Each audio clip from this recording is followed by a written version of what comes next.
Max and I got married in 2003 and had Caroline in 2004 and Natalie in 2005. Time with family was something he lived for.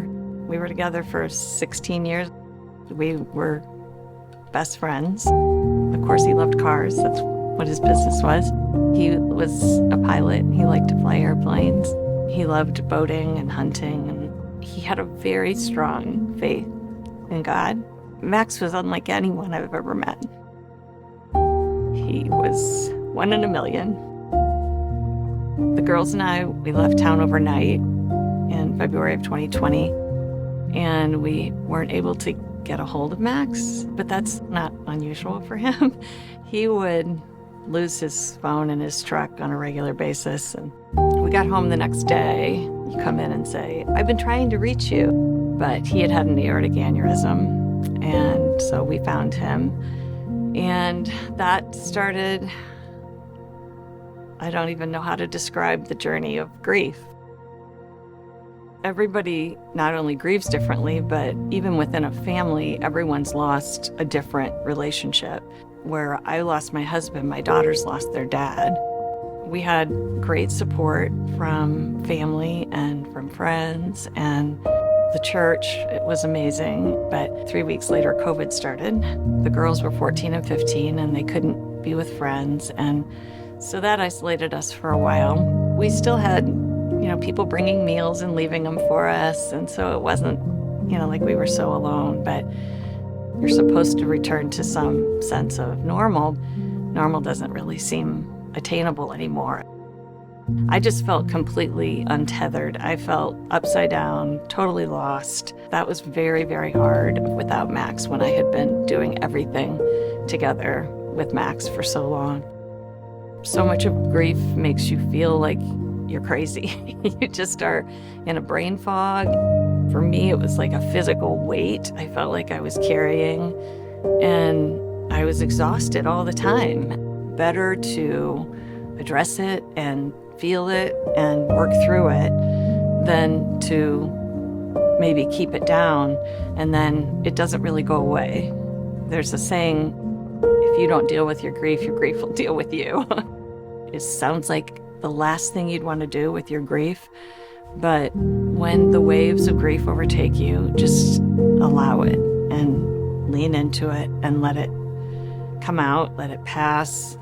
That's really the only way you start to make steps forward. One of the things that had been mentioned to me around the time of the funeral was grief share, and I had never heard of it. I don't know why you would ever be aware of grief share unless you needed it. Grief Share is a 13-week, once-a-week meeting with other grievers of all different types of loss. And it was an amazing sense of not feeling so alone in my grief. That sense of knowing that other people were experiencing some of the same things just was a relief. And at the end of that first 13 weeks, I knew that I was in a very different place than when I had started at week 1, but I couldn't remember week 1 and 2 and 3. So I did the entire 13 weeks a second time, which is not unusual with Grief Share. I felt like it was a lifeline for me at that time to surround myself with that group of people. And Dan Cook and Colette Nelson were the leaders, both groups, and they were phenomenal. Community is key.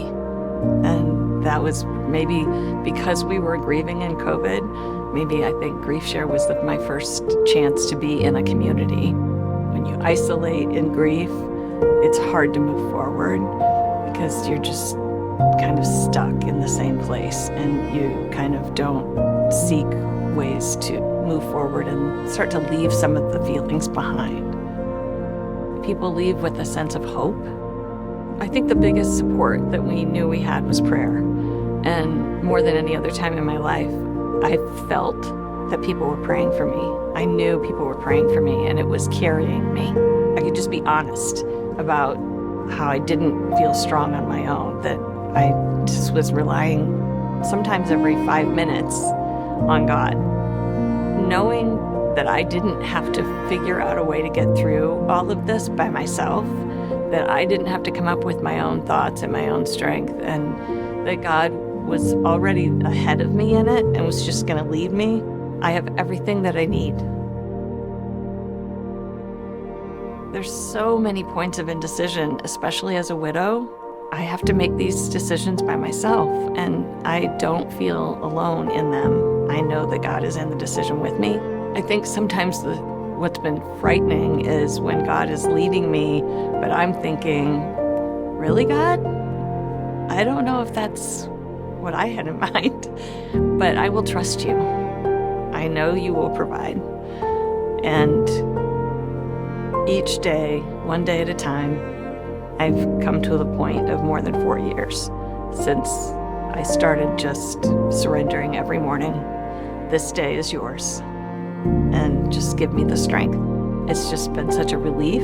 God has really replaced my need to know and my need to plan with a sense of peace. Lord, you are my shepherd. You are my shepherd.